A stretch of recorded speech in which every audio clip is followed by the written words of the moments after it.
전국의 가장 뜨거운 현안을 여야 의원 두 분과 이야기 나눠보는 시간입니다. 최고의 정치, 오늘은 국회 상임위 일정 때문에 전화로 두 분 연결해 보겠습니다. 먼저 더불어민주당 홍익표 의원님 연결돼 있죠? 안녕하세요. 네, 반갑습니다. 예, 그리고 국민의힘 윤영석 의원님 안녕하세요. 네, 반갑습니다. 네, 전화로 하면은 두 분이 이 말이 꼬이기 시작하면은 저도 감당이 안 되더라고요. 네. 오늘은 좀 잘 좀 부탁드리고요. 네. 김경래 최강시사는 유튜브 라이브 열려 있습니다. 실시간 방송 보실 수 있고요. 그리고 스마트폰 콩으로 의견 좀 보내주시기 바라겠습니다. 문자로 보내시면요. 짧은 문자 50원, 긴 문자 100원입니다. 샵 9730으로 보내주시면 저희들이 대신 질문하거나 의견 반영하겠습니다. 먼저 그 개천절 집회 얘기 좀 해볼까요? 보수단체가 뭐 굉장히 몇백 건을 신청을 했대요. 이제 다 금지가 일단 되긴 했지만 뭐 소송을 할 예정인 것 같고. 그런데 여기에 대해서 뭐 김진태 전 의원이라든가 민경욱 전 의원 같은 경우에 드라이브스루 집회를 하자, 그러니까 차 타고 하자는 거죠. 뭐 이런 얘기를 했는데 여기에 대해서 이제 여러 가지 갑론을박들이 있습니다. 먼저 요거는 윤영석 의원님께 좀 여쭤봐야 될 것 같아요. 이거 드라이브스루 집회 요거는 국민의힘에서는 뭐 권리 아니냐 이런 얘기들이 뭐 조호영 원내대표도 그러고요. 얘기를 하던데 윤영석 의원께서는 어떻게 생각하십니까? 네, 우선 헌법상 그 기본적인 권리가 네. 공공의 안녕에 위반되지 않는 그런 범위 내에서는 집회 시위의 어떤 그런 자유는 기본권이죠. 네. 당연한 뭐 그런 헌법 규정을 이제 거론한 것이고요. 예. 그래서 이번 집회에서 이제 드라이브스루 집회 방식이 예. 방역 수칙을 철저히 준수하고 네. 또한 그 코로나 등 19의 그런 확산 위험성이 없다면 네. 이라고 하는 그런 전제가 있는 겁니다. 네. 그래서 없다면은 국민의 기본권인 집회 시위의 자유를 원천적으로 금하는 것은 옳지 않다라고 하는 그런 말씀이죠. 그럼 방역에 대한 우려가 없다면이잖아요. 말씀하신 대로 그렇죠. 조건인데 네. 없다고 생각하십니까? 글쎄요. 이제 그것은 이제 한 번도 예. 그동안에 해보지 않은 그런 방식이죠. 예. 그래서 이제 드라이브스루 방식을 통해서 집회 시위에 참여하는 분들이 방역 수칙을 철저하게 준수할 수 있다면 네. 라고 하는 그 전제가 성립되어 있다고 생각합니다. 그래서 그렇지만은 이제 이게 그런 위험성이 있기 때문에 뭐 예. 자제를 해야 된다는 건 분명한 사실이고요. 예. 그래서 저희 당도 이제 자제를 해야 된다는 그런 입장은 이미 천명을 한 바가 있습니다. 어쨌든 그 얘기 뭐 다시 한번 여쭤보도록 하고요. 일단 홍익표 네. 의원님 의견 좀 들어보죠. 예, 지금 한 900여 건 신청이 들어왔다. 이게 900건이래요? 예. 예, 900여 건 가까이 들어왔는데요. 예. 글쎄요, 말씀하신 대로 드라이브스루 집회라는 거는 듣도 보도 못한 얘기입니다. 예. 그냥 스루 하시면 됩니다. 통과하시면 됩니다. 그 집회라는 거는 모여서 하는 거 아닙니까? 예. 우리 헌법에서 보장되어 있는 권리고 당연히 저는 뭐 집회와 시위의 그 자유는 우리 헌법적 권리라고 생각해서 저도 그거를 침해해야 된다고 생각하지는 않습니다만 네. 공동체의 공익의 이유가 있습니다. 예. 지금 아이들이 학교도 못 가고 있어요. 예. 그리고 많은 분들이 진짜 저녁 시간에 가벼운 술자리조차 경계하고 예. 주의하고 계시고 있고요. 예. 또 그러기 위해서 많은 자영업자, 소상공인들 고통받고 계신데 네. 그런 차원을 감안한다면 당연히 그 집회 시위의 자유 역시 일정 정도 제한받는 것은 우리 헌법적 가치하고 전혀 충돌하지 않는다 이렇게 보고 있고요. 예. 그 드라이브스루 방식을 지금 민경욱 의원하고 김진태 전 의원, 김진태 전 의원이 지금 제안을 했는데 예. 그건 집회 방식에 맞지 않죠. 아까 말씀드린 그 드라이브스루라는 거는 통과하는 거 아니겠습니까? 네. 그 핵심은 결국은 광화문 일대를 차량으로 꽉 막겠다는 건데 예. 저는 사실 우려스러운 게 이미 그런 지침을 내렸다고 봐요, 이게요. 사실상 드라이브스루라도 모여라라고 한 겁니다.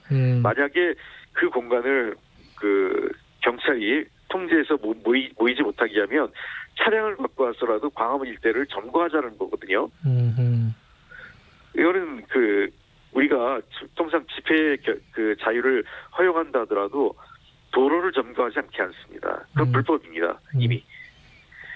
그러니까 통성 그 도로 맨 마지막에 4차선의 일부 도로를 제한해서 시위하시는 분이 집회와 시위를 하시는 분들이 걸어가면서 시위할 수 있도록 권한을 일정 부분을 허용합니다. 시간적하고 공간적으로. 네. 그러나 이번 같은 경우는 자칫 제가 걱정스러운 거는 광화문 시청 일대가 아주 차량으로 시체말로 꽉 막힐 가능성이 높다 이렇게 생각하기 때문에 네. 이거는 일종의 시그널을 준 거죠. 그렇게라도 보이라고요. 홍익표 의원님, 예. 네.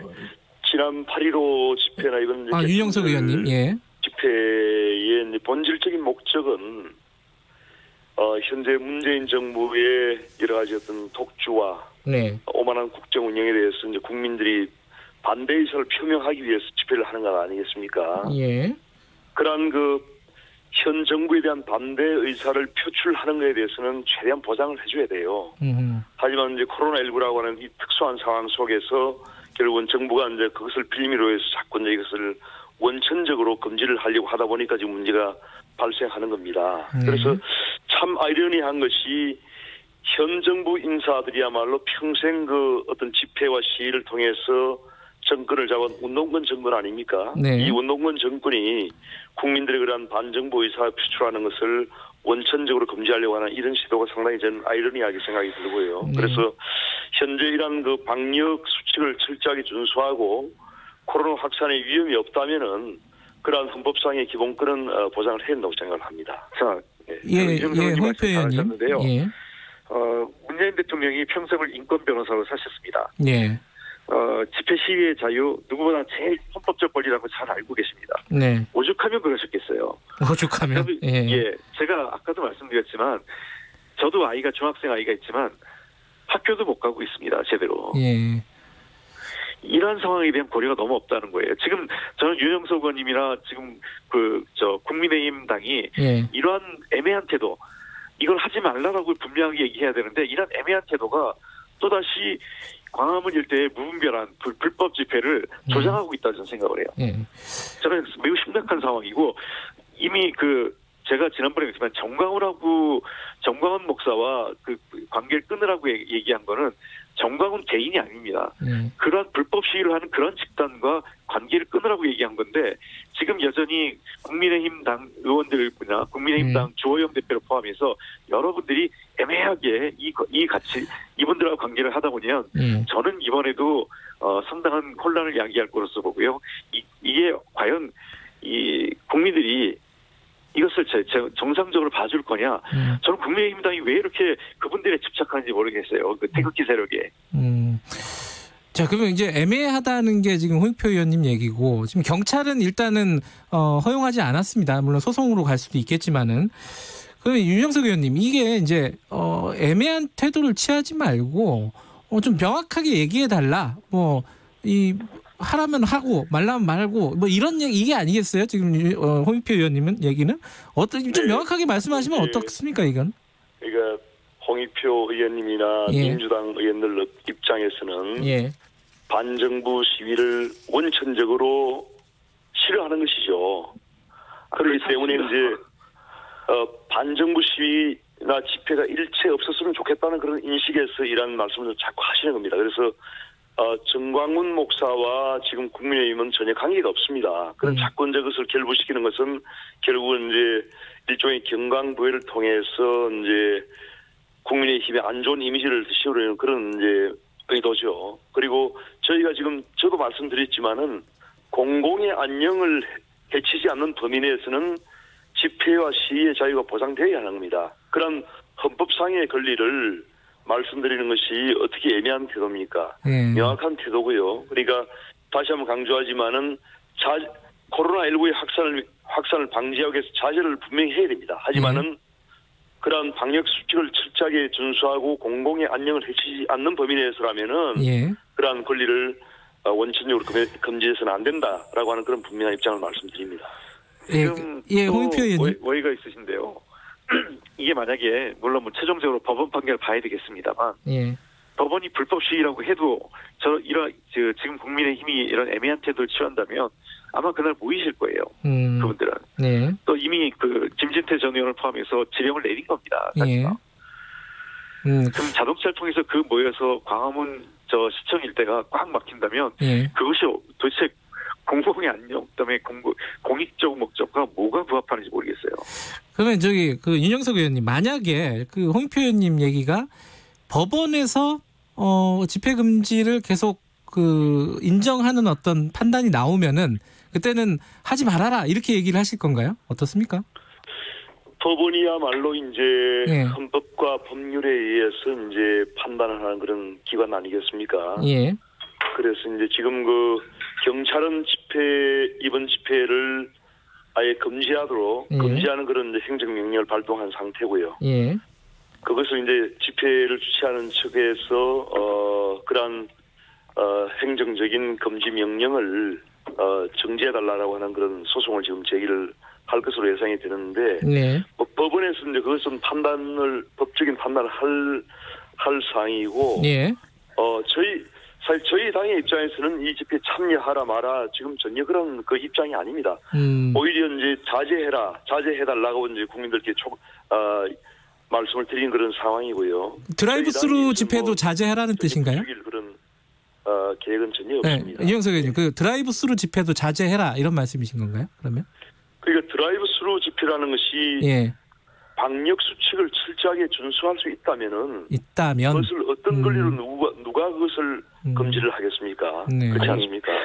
홍익표 의원님 마지막으로 짧게 듣고 다음 주제로 넘어갈게요. 드라이브스루는 합법 집회가 아닙니다. 아까도 제가 말씀드렸지만 통상적으로 집회와 시위를 할 때 공공의 안녕이나 또는 공익을 해치지 않는 범위에서 허용하지 않습니까, 법원이요? 네. 그러면 도로를 점거하지 못하게 합니다. 일부 도로를 하더라도 4차선 맨 마지막 도로를 일정 시간 걸어다니면서 시위할 수 있게 허용을 해줘요. 알겠습니다. 예를 들면 광화문에서 예를 들면 시청까지라든지.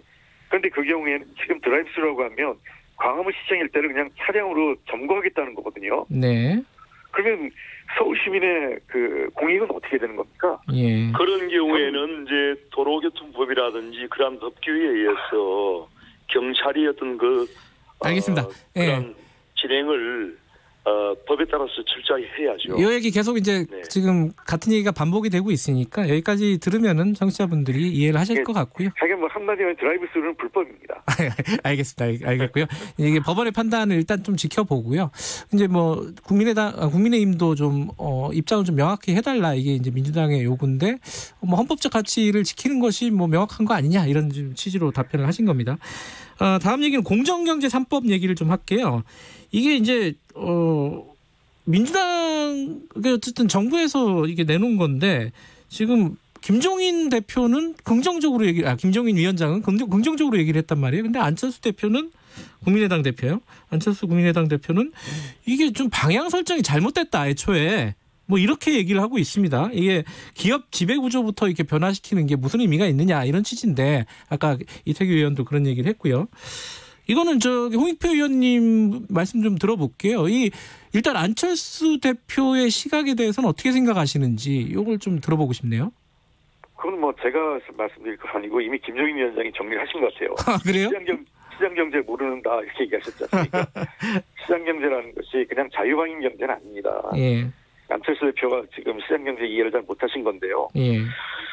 시장경제라고 할 때 우리가 만약 시장경제 진짜 자유방임이라면 모든 경제 관련 법은 규제가 일정 규제를 하는 법은 다 잘못된 거죠. 네. 시장경제가 시장이 제대로 작동하지 않고 예. 두 번째는 시장에 맡겼을 때 잘 안 될 경우 그리고 기본적으로 시장이라는 거는 일정하게 우리 사람들이라는 게 공정하기도 하지만 때로는 탐욕스러운 부분도 있습니다. 네. 그런 부분들을 규제하는 것이 시장경제 관련된 규제법입니다. 네. 이번에 공정거래 공정경제 3법도 역시 마찬가지인데요. 이 네. 김종인 위원장이 지난 1980년대부터 본인이 그 얘기를 하세요. 나는 이 경제민주화 관련돼서 내 인생을 바쳤다라고 말씀하시는데 네. 저는 그 부분에 대해서는 공감합니다.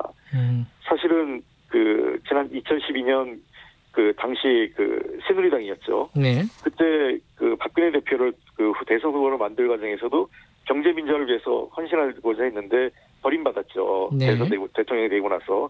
그리고 2016년에 우리 당에 오셨는데 우리 당에 오셔가지고 했는데 너무 빨리 나가셨고 또 아마 이 공정경제 3법은 계셨어도 통과가 안 됐습니다. 그 당시에 지금 그 당시 새누리당이 반대했기 때문에요. 통과시킬 수 있는 우리가 그 국회 의석이 없었고요. 네. 지금 이제 마침 그 국민의힘당에 가셔서 당 대표를 사실상 하고 계신데 저는 이 법만은 꼭 통과시켰으면 좋겠다 생각을 하고 만약에 일부 법의 내용이 뭐 과하다 싶으면 국민의힘에서 제안을 하셔가지고 수정하면 됩니다. 예. 조정하면 되고요. 그게 국회의 합당한 권리고 당연히 해야 될 몫이라고 좀 봅니다. 예, 윤영석 의원님, 김종인 위원장은 일단 긍정적으로 본다고 큰 틀에서는 얘기를 했었고요. 근데 이제 재계에서는 많이들 반발을 하고 있습니다. 이게 이제 경제를 옥죄는 법이다, 규제법이다 이런 식으로 지금 반발을 하고 있고, 윤영석 의원님은 어떻게 생각하십니까? 이 법에 대해서는? 우선 이제 지금 경제를 살리기 위해서는 기업의 길을 살려야 되는데, 네. 지금 이번에 제출된 상법 개정안, 또 공정거래법 개정안, 금융그룹 감독법 제정안 이런 부분은 상당히 이제 기업을 규제하는 법안들이죠, 사실상. 예. 그렇기 때문에 기업의 어떤 활력을 제고하기보다는 상당히 억압할 수 있는 그런 내용들이 억제할 수 있는 그런 내용들이 상당히 많기 때문에 예. 코로나19로 인해서 상당히 지금 기업들이 어려운 상황에서 과연 시기적으로 타당한가 하는 문제가 제기될 수 있고요. 예. 아무래도 김종인 비대위원장께서는 20대 국회의원 당시에도 이러한 법안을 제출한 적이 있었습니다. 그렇기 때문에 기본적으로 찬성 입장으로 저는 생각을 하고 있는데, 예. 다만 우리 당내에서는 상당히 이제 좀 다른 의견도 많이 있습니다. 그래서 이제 오히려 이제 비대위원장께서 이러한 법안들을 지지하는 발언을 하셔서 네. 민주당이 다수 의석을 기반으로 일방적으로 법안을 통과시키는 데 어떤 정당성을 부여할까 하는 그런 우려가 지금 제기되고 있는 상황이고요. 예. 기본적으로는 이제 이게 사실 공정한 시장 경제를 보장하기 위해서는 예. 그러한 시장 경제가 원활하게 돌아갈 수 있도록 시장 경제 구조를 올바르게 해야 됩니다. 네. 그런데 이번에 제출된 법안들은 다 보면은 이제 기업의 어떤 지배 구조나 예. 그러한 부분에서 이제 법안들이기 때문에 시장의 어떤 구조와는 사실 무관한 그런 내용이거든요. 예. 물론 관련이 있겠지만은 본질적인 그런 내용에서는 좀 다르죠. 예. 그런 포커스가 그렇기 때문에 특히 제가 좀 윤영석 의원님 얘기 조금 듣고요. 예. 네, 제가 말씀 마무리하겠습니다. 예. 특히 이제 이게 보면은 경영권 방어가 상당히 어려운 그런 문제가 현실화될 수가 있습니다. 네. 왜냐하면 삼성전자와 같은 대기업들은 워낙에 이제 그런 자본 규모가 크기 때문에 외국인들에 의한 경영권 공격이 상당히 제한적이지만은 네. 지금 이제 중소기업이나 중견기업이 전체 기업의 90% 이상이거든요. 네. 이러한 중소기업이나 중견기업들이 외국인들에 의한 경영권 공격의 대상이 될 수 있습니다. 예. 그래서 최근에 코로나19 진단키트를 개발한 시즌 같은 경우에는 전체 규모가 한 2조 원 정도 규모인데 지금 한 2, 3천억만 있으면은 경영권을 충분히 공격할 수 있는 그런 상황이 노출되게 돼요. 그래서 이러한 부분을 우리 기업들이 어떤 외국 기업들의 그런 외국 자본들의 그런 M&A 대상이나 알겠습니다. 경영권 공격에 그런 위험성이 노출될까 봐 상당히 우려해요. 예, 홍익표 의원님 말씀해 주세요. 네, 말씀 잘하셨는데요, 이정도 의원님. 이 법이 자본시장, 그다음에 우리 시장경제 구조를 바꾼 법이 아닙니다. 그렇다면 훨씬 더 신중해야 되겠죠. 예. 지금 이 법에 개정이 된 거는 정말 일부 재벌기업입니다. 예. 이 법에 대해서 규제를 받는 사람은 이재용 부회장입니다. 예. 사실상 우리가 삼성의 경제활동을 제한한 게 아니라 이재용 씨를 비롯한 그런 재벌 일가의 부당한 자기의 가지고 있는 지배구조를 넘어서는 권한을 행사하는 것을 제한하자는 겁니다. 예. 우리가 아시지 않습니까? 최근에 일부 대기업에서 나타난 오너 리스크라는 말도 나오잖아요. 네. 그러니까 오너의 잘못된 행동이 얼마나 그 기업의 그 어려움을 초래하는지, 그다음에 시장 경제 전반에 어려움을 초래하는지 오히려 이미 확인한 기업들이 많이 있습니다. 네. 과연 국민의힘에서는 그러한 오너 리스크를 그대로 방치하자는 것입니까? 네. 그리고 재벌 대기업 일부 재벌의 오너 일가의 그런 부당하고 불공정한 행위를 그대로 방치하시겠다는 겁니까? 저는 묻고 싶습니다.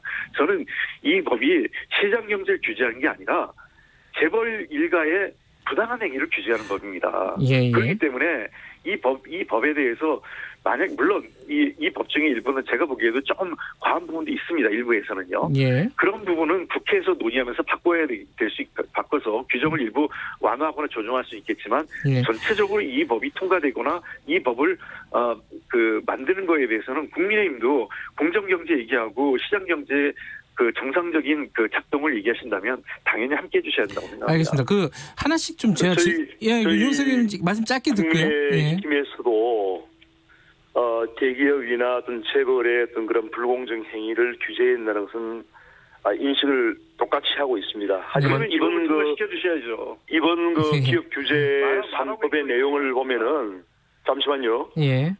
이번 기업 규제 3법의 내용을 보면은 예. 지금 전체 기업의 아까 말씀드린 대로 90% 이상이 중소기업이나 중견기업입니다. 이런 중소기업이나 중견기업이 외국 자본의 어떤 경영권 공격의 어떤 대상으로 노출될 수 있는 그런 위험성이 다분합니다. 네. 특히나 이제 현재 상법 개정을 보면은 그 소액 주주권이 있지 않습니까? 예. 소액 주주권이 결국은 임시 주주총이라든지 이런 소집할 수 있는 그런 권한인데. 지금 이번 그 법 개정을 보면은 보유기간에 상관없이 바로 경영권 공개 참여에 가능한 그런 상황이 지금 노출되게 돼요. 그래서 이러한 여러 가지 독소 조항은 분명히 알겠습니다. 수정이 돼야 되고요. 저희가 어떤 대기업이나 어떤 재벌을 보호하려고 하는 것이 결코 아닙니다. 예, 알겠습니다. 네. 홍익표 의원님, 아까 윤영석 의원님께서 이 두 가지 얘기를 했었거든요. 시기적으로 지금 코로나 때문에 어려운데 이게 지금 추진하는 게 타당하냐? 이 얘기가 있었고 계속 말씀하시는 게 중소기업이나 이쪽에 경영권 문제가 좀 위험에 노출되는 거 아니냐? 이 우려에 대해서는 어떻게 생각하세요? 저는 그렇게 생각하지 않습니다. 예.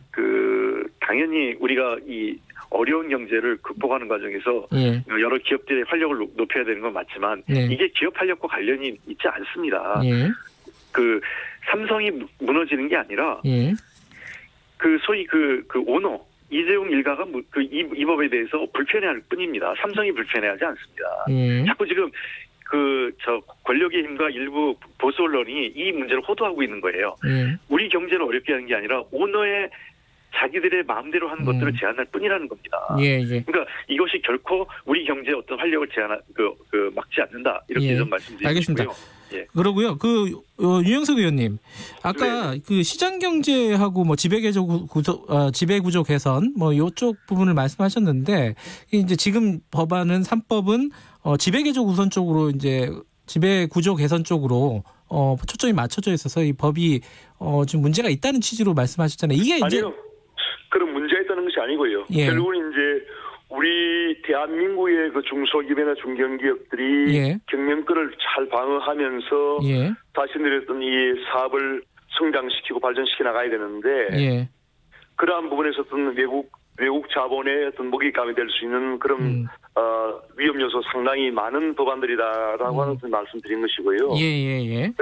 어떤 기업의 지배 구조를 개선하는 것이 뭐 틀렸다, 옳지 않다라고 하는 것이 전혀 아닙니다. 그리고 이제 중요한 것은 이제 지금 시장 경제에서는 정부의 개입을 최소화해야 돼요. 이러한 관치 경제나 관치 금융을 최소화해야 되는 것이죠. 그런데 지금 문재인 정부는 보면 아주 그냥 그야말로 관치 경제의 그런 전형적인 그런 모습을 보여주고 있는 상황이고, 예를 들면 뉴딜 펀드에서 그 펀드의 원금을 보장하고 있지 않습니까? 바로 이러한 시장 경제를 왜곡시키는 이러한 것을 해서는 안 된다는 것이죠. 다른 문제로 또 번지는데요. 도대체 이게 관치 경제가 뭔지 모르겠습니다. 재벌 경제 옹호를 관치 경제를 끌어들여서 옹호한다는 건 참 말이 안 되는 거고요. 윤영석 의원님. 네네. 지금 아까 말씀하신 부분이 사실 안철수 대표가 얘기하는 거랑 같은 맥락이에요. 근데 거기에 대해서 지금 김정인 위원장 경제를 잘 모르는 사람이다 이렇게 얘기를 했단 말이에요. 그럼 이 말에는 동의를 안 하시겠네요, 그죠? 안철수 대표가 어떤 말을 했는지는 제가 모르겠지만은 안철수 대표도 그런 기업을 운영해 본 사람이고요. 예. 지금 우리 국민의힘 내부의 어떤 당 내에서도 네. 다양한 그런 목소리가 있다는 것을 제가 말씀드리는 겁니다. 알겠습니다. 예. 다음 주제로 넘어갈게요. 시간 많지 않으니까 한 말씀씩만 듣죠. 지금 박덕흠 의원 얘기로 이해 충돌 방지법이 다시 거론되고 있습니다. 이게 권익위에서 이미 발의가 된 상황이고요. 그 전에 뭐 사실은 계속 국회에서 논의가 됐는데 한 번도 제대로 통과가 된 적이 없어요. 여기에 대한 네네. 의견이 어떠신지 양쪽 의견을 좀 듣고 마무리를 할게요. 먼저 제가 먼저 하실까요? 예, 윤 의원님 먼저 좀 해주세요. 짧게 좀 해주세요. 2015년도에 이제 김영란법이 이제 그게 청탁금지법이죠. 네. 청탁금지법이 제정될 당시에 이해충돌 방지에 관한 내용도 들어가야 된다라고 하는 그런 논의가 많았습니다, 사실상. 예. 그래서 이제 지금 김영란법은 반쪽 법안이기 때문에 저는 이해충돌 방지 내용이 들어야 된다고 생각합니다. 네. 그래서 이해충돌 방지가 결국은 이제 공직자의 그 어떤 직무에 있어서 사적인 이익이 충돌할 경우에는 예.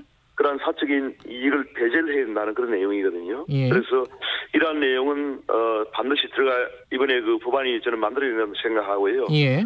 이번에 박덕흠 의원 같은 경우에도 사실 이제 건설 회사를 운영하는 분이 국회의원이 되지 말라는 보장은 없습니다. 예. 하지만은 국토건설위원회 해당 상임위에 있다 보니까 이러한 이제 오해가 지금 발생하고 있고 예. 문제가 되는 경우인데요. 이러한 부분에서 앞으로 알겠습니다. 이러한 이해 충돌을 방지할 수 있는 그러한 원칙이 확립될 수 있기를 바랍니다. 홍 의원님 짧게 좀 얘기해 주세요. 이쪽에서도 해야 된다는 얘기네요. 그 국민의힘에서도.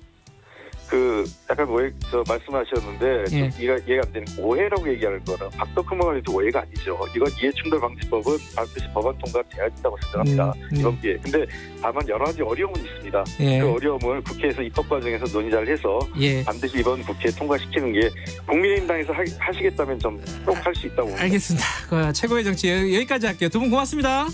네, 감사합니다. 2부 여기까지요. 야야야, 내가 오늘